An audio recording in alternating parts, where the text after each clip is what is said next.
Hey, welcome to Scaling with Confidence. I'm Olu Sobanjo, entrepreneur, coach, consultant, and pastor, here to bring you dynamic conversations with high-level individuals who are scaling 6, 7, and 8-figure businesses. We believe that every entrepreneur has a unique story and purpose that can inspire others and positively impact the world. And if you are an entrepreneur who's ready to share your journey and insight, visit scalingwithconfidence.com/guest to apply to be a guest on the show. You are going to love this show. You're going to hear real stories from real people who are ready to inspire, challenge, and empower you. We don't just talk business strategy, we dive deep into the personal stories, challenges, and mindset that come with scaling a successful business. So let's go. Thank you so much, Jamie, for being on the Scaling with Confidence show. I'm super excited that you're here. Oh, I'm super excited that you asked me. Thank you so much, Olu. You're very welcome. Why don't we just go straight into your story? Do you want to tell us a little bit more about you and your business? Oh, sure, absolutely. Let's see, where do I start? I am a sales and marketing automation expert because I see too many business owners who are just killing themselves working 80, 90, 120-hour weeks. And it doesn't have to be that way. I believe you need to build your business around your life, not the other way around. So, one of the reasons I'm so passionate about that is years ago, back in, 2001, I started the company. I started a residential real estate concept with a partner. And we did pretty well. We built a cool company. It was very technology oriented, something completely different. We decided to franchise. We had 3 franchises sold. We had a IPO on Wall Street for $3 million. I had a nice 6-figure regular income, beach house, all the good stuff, right? 3 small kids. And one day, a gentleman rear-ended me, and I had to go in for an MRI to check for whiplash and all the stuff that they normally do after a car accident. And it wasn't a bad accident, it was just a little thing. Ironically, the guy that hit me, I was the 5th person in 2 days that he hit. And when they did the MRI, they found out, unbeknownst to me, I had no symptoms. I had a massive brain tumor. It was the size of a walnut, and it was pressing on my brainstem. And the doctors looked at me and said, "We hate to tell you this, but you've got less than 6 months to live." And I looked at him and said, "What the heck are you talking about?" And they told me, I said, "Well, okay, that's not an option for me. I have 3 small children. What's plan B?" And they said, "Well, there's a surgery, but there's only a 20% chance you would survive it. We recommend you put your affairs in order." And I said, "Nope, that one doesn't work for me either." Yeah. So I said, I want to go with plan C. And they said, "There is no plan C." I said, "Yes, there is. You do the surgery, I survive, and I see my kids grow up." There you go. Right. So anyway, I took off work. It was almost 6 months taking care of my health. And when I came back to the business, my face was half paralyzed because of the surgery. I couldn't open my eye. I was wearing a mask. It was a pretty dramatic situation. But I survived the surgery. I'm still here, right? Yeah. Yeah. And found out that while I literally wrote the book on how to run the franchise organizations, the individual franchises, we had never put systems together to run the corporate office. Mm-hmm. And as CEO, people would come to me and ask me all kinds of questions. Should I do this? Should I do that? What do I do here? How do I do that? Well, with me being gone for 6 months, the business failed. We lost everything. So I went from a high 6-figure income and beautiful stuff on the beach beautiful cars to selling everything and standing in line to collect food stamps to feed my kids. So went from here to the lowest low I'd ever been. Fast forward a few years, I started my site, which is the company, the digital marketing agency I have today, and started building that. Did pretty well, was working from home. I was able to be there with my kids. Unfortunately, I also lost my first husband in the process. He passed away a year after my brain tumor. So, to make matters even worse, I was now a single mom of 3 kids. Yeah. So I started the company because I wanted to be home when they got off the bus. I wanted to be there for what they needed as they were growing up. So I was building the business. I had gotten it to about $60,000 a year. I started putting some systems in place. I built the business and 12x'd it from 2014. November 2014 was when I started with some systems and software that I put together. And in November of 2015, I was making $60,000 a month. So I literally 12x'd my company, which was really cool, right? And it was a web design company at the time when I started. So I was throwing bodies at it as I was selling product, selling sites. I would hire web designers, right? Mhm. Web designers have certain skill sets, and we were pretty good. I was okay. Mhm. Well, what I didn't realize was I had the systems to tell them what to do. I didn't have the systems to tell them how to represent me, what I sold, Mhm. how to keep Jamie in the picture of Mhm. what was being delivered. Mhm. So I realized this was happening.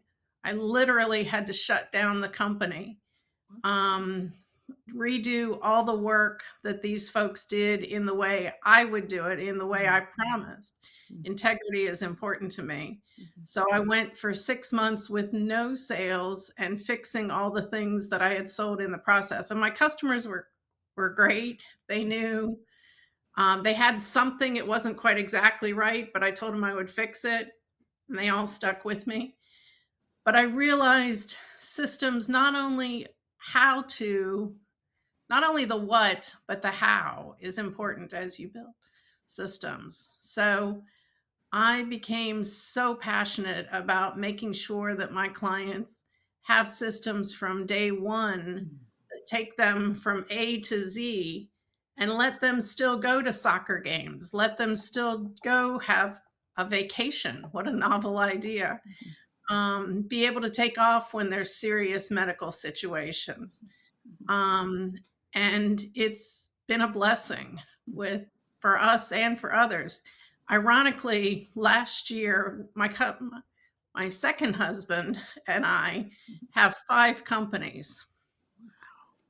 Last year, my dogs got into an argument and I tried to stop it, and I got bit, which broke this bone in my hand and had me for 2 months in a cast. So I couldn't type. Um, Dealt with it for 6 months, physical therapy. And literally, the day I was going in for finalizing this, somebody pulled in front of me and the airbag went off, totaled my car. Airbag went off and shattered my wrist. So I had 6 months with no use of this hand. And ironically, we had our best year in business ever, even though I literally was out dealing with my health the whole time because we had all the systems in place. Mhm. Mhm. Wow. Wow. Wow. All this. Wow. This is amazing. It's just amazing to hear the story and all that you've been through, Jamie.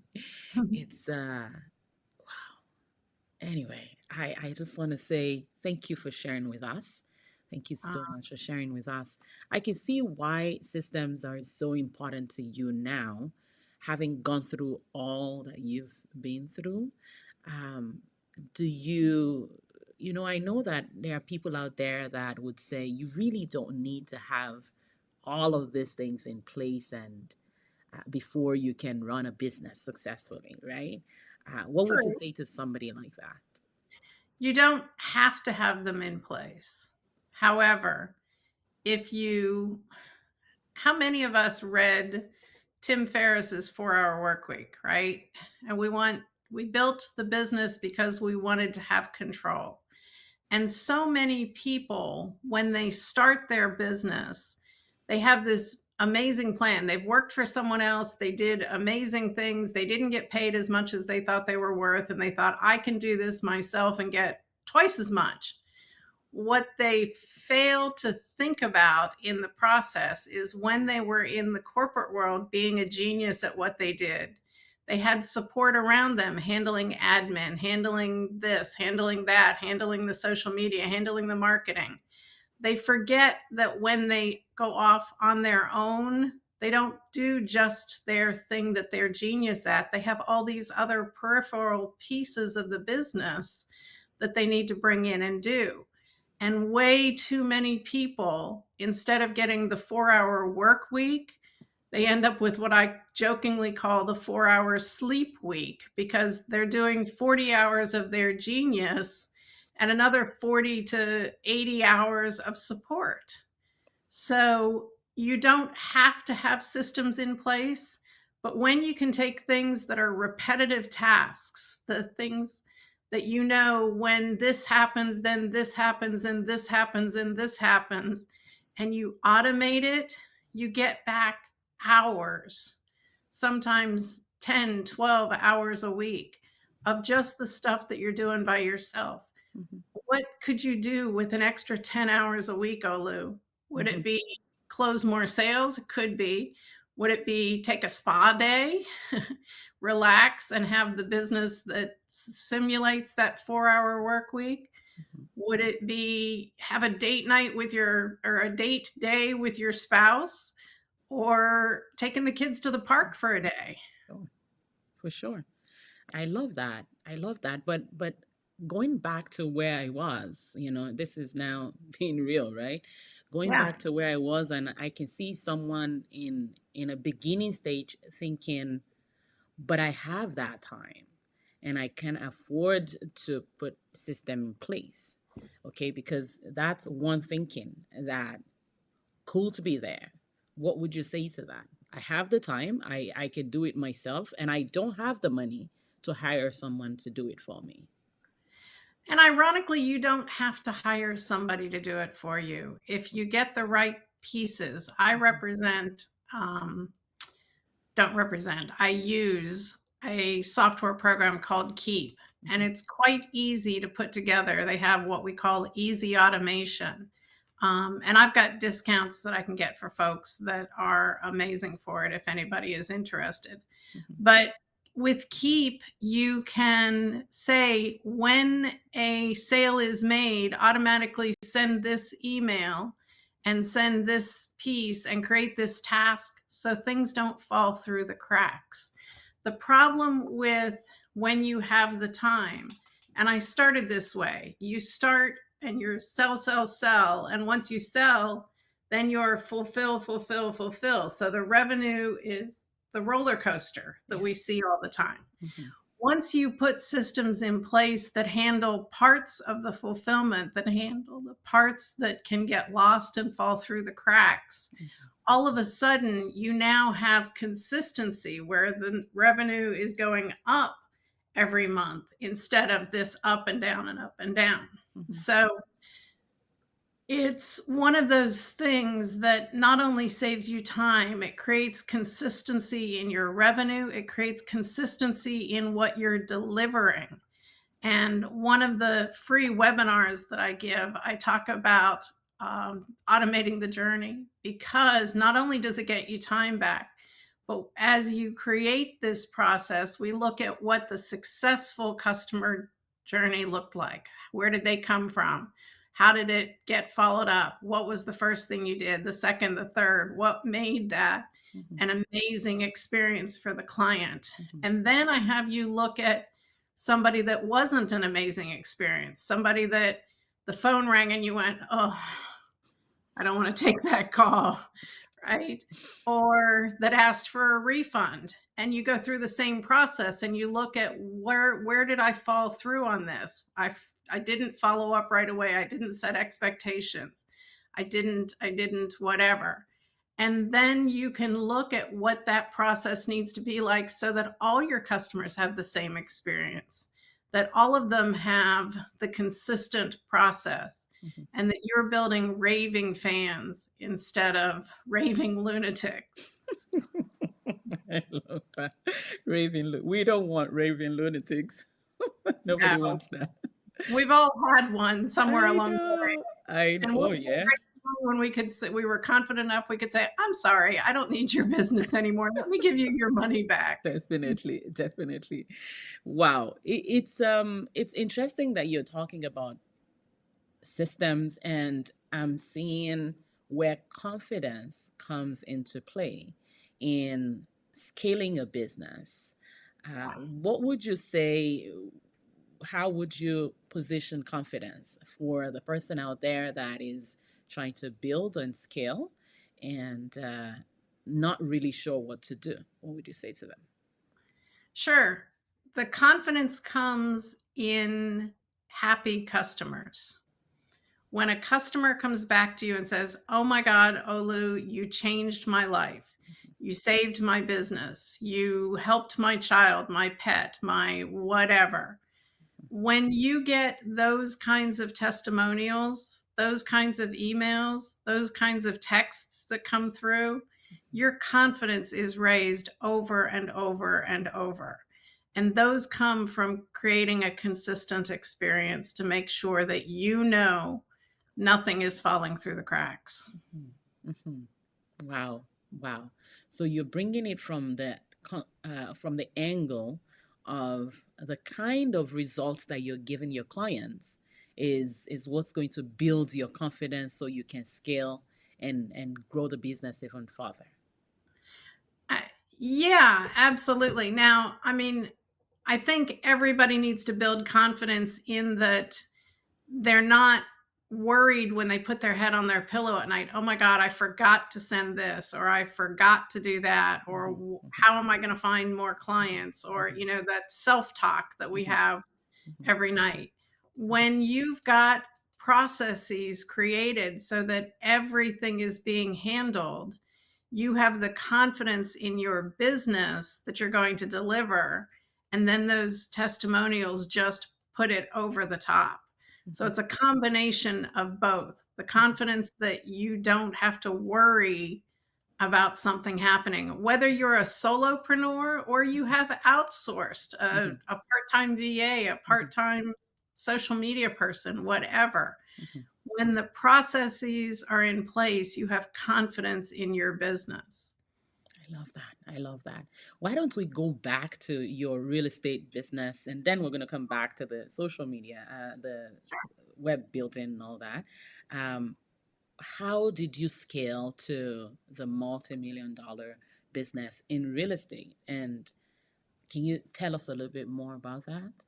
Sure. In the process, we started with one or two agents and we created the process. Real estate in general, there's a process that's already been created legally that has to happen. And then we enhanced how our customer experience was.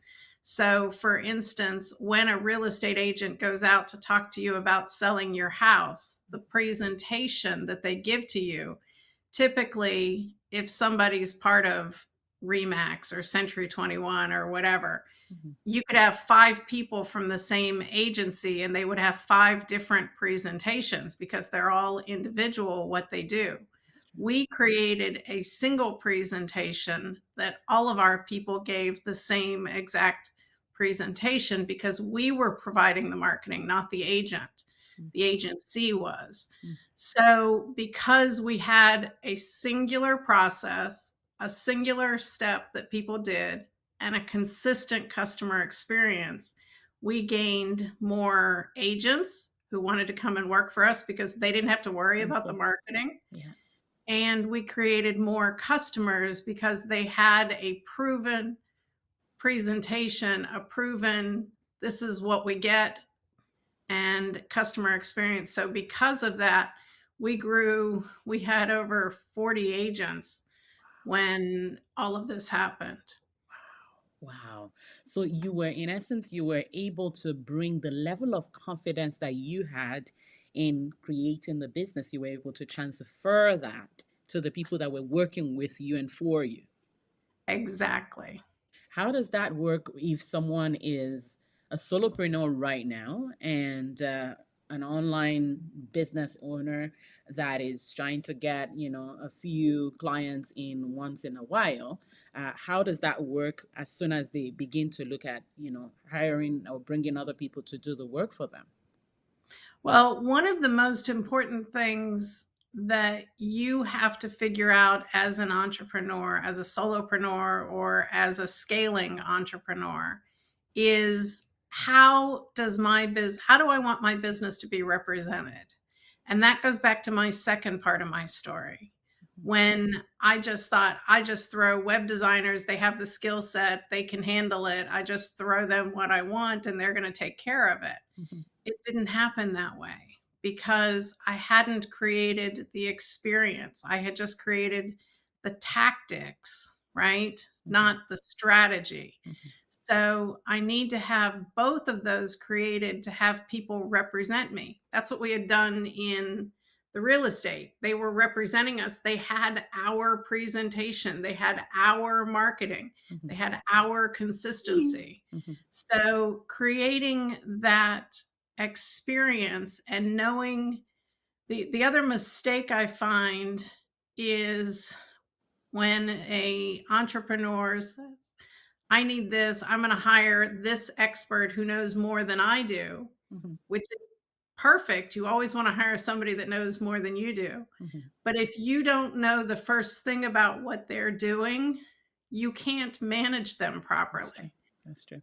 So I teach all of my clients, you need to first do, not that you plan to be the social media expert or the keep management Mhm, expert, mhm, but you need to know and understand the process and know what's possible and what's not possible mhm, so that you're not blindly accepting somebody doesn't want to do something. So they tell you they can't do it.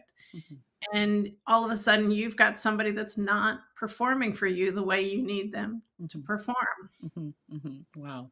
Yeah, for sure. I can see that, and I have I have seen that happen a lot of times where you hire people that, I like the way you said, they don't want to do something and they say they can't do it, because they're just not ready to do that thing. And because you Right. don't have the experience, you really don't know. Exactly. It's kind of the blind leading the blind. That's it. That's it.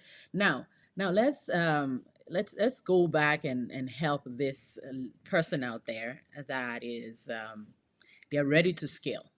Okay, Sure. and they think that, just back to what you were saying, it's go go go, 80 hours, 4 hours sleep week. I love that. four Exactly. hours sleep week, I have to and copyright that. So, you might as well. And they're just like, okay, this is all I know.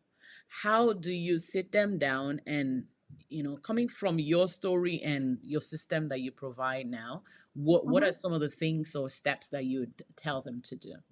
Well, the first step is actually a free gift I give to everyone. So I'll give it to everyone here today as well. It's called tracker.keepitsimple.strategies.info.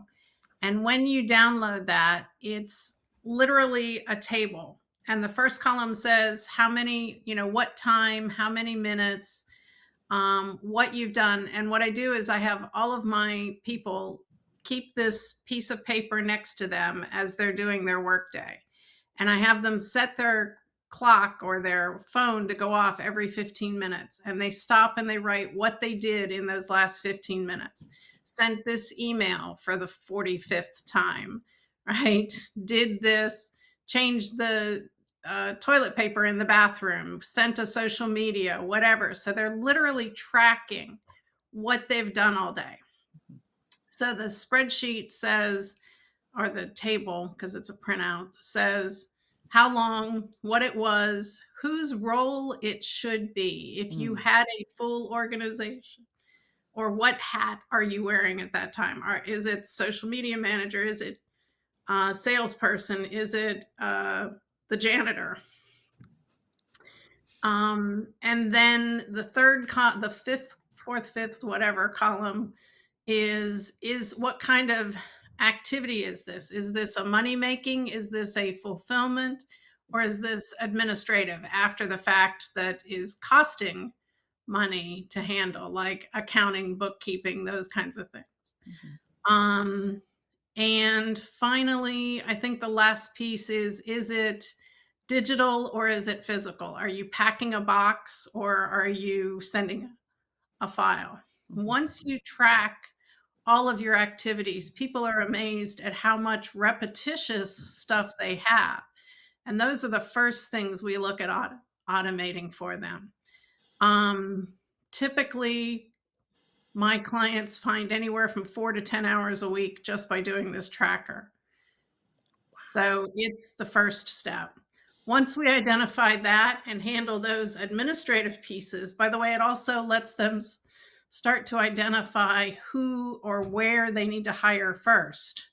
I need a VA to be able to do this. I need a social media manager to be able to do this. So they can start to see the pieces that they need to fill in. Once we do that, then the next step is identifying what I call the customer journey. Where do you find your leads? What's the first step in getting them to know that you're an expert? How do we close them? What's the next step after they buy product 1? What's product 2, product 3? What could product 6 be to keep them as a lifetime customer? Wow. Everyone, I want everyone that is watching this to quickly go and download this time tracker, because I think it's going to actually help you a lot. Because scaling your business is actually thinking a lot like the CEO that you are, right? Do you want to talk to us, talk to the person that is watching this, and help them to see the hat of the CEO as against the hats, all the other hats in the Oh, business? absolutely. So the CEO's role, in my opinion, should be more strategy than doing.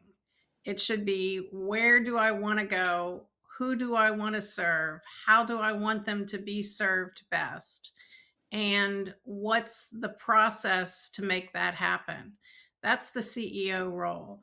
Then you have, and I actually have a presentation I do where I pull up the org chart. So the CEO is a black box. The other supporting roles that are sales, I have as blue. So social media, marketing, sales, that process. And then the red boxes I cover are accounting, fulfillment, customer service, all the things after the sale. Mhm. And I always tell people the red ones are the first ones to outsource because you can find those inexpensively. Mhm. And instead of the $100 to $1,000 an hour that you're charging as the expert, Mhm. you can pay, $10 to $50 an hour, whatever it is, Mhm. to outsource those sorts. Mhm. So you need to think strategically as the CEO Mhm. and not get stuck.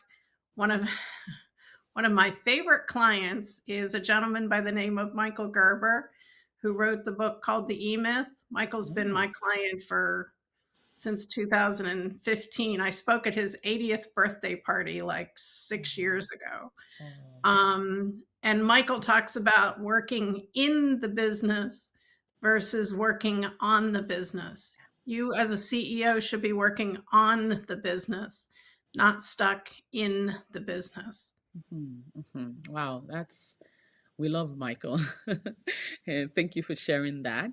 But what do you say to someone that is the solopreneur? How do you how do you think through that? you still think through it in the same way. You're going to switch hats at different times. Mhm. But if you never put the CEO hat on, you'll Mhm. always be stuck with a job, I love not a that. business. I love that. I love that. And you don't want to be stuck with a job because that's not why you started the business in the first place. Exactly. The job is the 4 hour sleep week. The CEO is the 4 hour work week. That's it. That's it. Thank you so, so much, Jamie. I'm not sure if there is something else you'd like my audience to hear about or you'd like to share with them. Please feel free. It's just that, as I said before, I see too many people just, you know, taking so much time in their life and they're not able, kids say, "Can we do?" And they're like, "No," because they can't afford it. They can't Mhm. afford the time. They have something already scheduled, whatever it is. Mhm. And it doesn't have to be that way. My goal is to move people from the frustration that they have at that point in their life Mhm. to the freedom that they started their business for in the first place. Mhm. Having your business around your life so Mhm. that your life is the first priority. Mhm. Ask yourself what matters most. Mhm. In 5 years from now, will it matter if you showed up at that meeting or if you went to the kids' soccer game or took the kids somewhere? What is most important in your life? And let your business help you support that. I love that. Thank you so much, Jamie. Coming from you, it means a lot because of all that you've gone through, and I feel like you're a leader for many that are coming behind, and in how not to do it, and now how to do it with ease, right? Do as I say, not as I did. Yeah, yeah. Thank you. Thank you so much. And thanks for sharing vulnerably and making your story out there, bringing your story out there for everyone to learn from and not just sharing your story, but then actually creating a system to avoid the burnout and all of the things that can come from the business. So thank you. Thank you so much. Oh, you're very welcome. And thank you for helping to spread the message, not just mine, but everybody else on the summit in how to grow and scale your business. It's a boom right now, and it's something that, I want to overcome the statistics that 1 out of every 4 businesses fails or higher, or whatever that is. If you build and grow in the way that Olu's summit is going to help you with, you won't be one of those statistics. Amen to that. Amen to that. And viewers, I would want you to, like I said earlier on, go grab the time tracker that Jamie is giving to everyone. I'm gonna grab it, and I think that some others that I have seen around would not have the value that this is adding to the business right now, and what hat are you wearing right now, right? I really love those two pieces, and just the act of actually going through the process, it has a way of changing you. So follow Jamie and learn so much from Jamie. And Jamie, I want to say a huge thank you for being here, and yeah, thank you. Thank you. Bye. Thank you so much for listening to Scaling with Confidence. If you'd like to be featured on this show, check us out at scalingwithconfidence.com/cashflow and attend my next live challenge where I'll reveal the 3 secrets to increasing your visibility for more profit. And if you're an entrepreneur that would like to be celebrated for your success and be on this show, please visit scalingwithconfidence.com/guest. Keep shining. The world needs your light.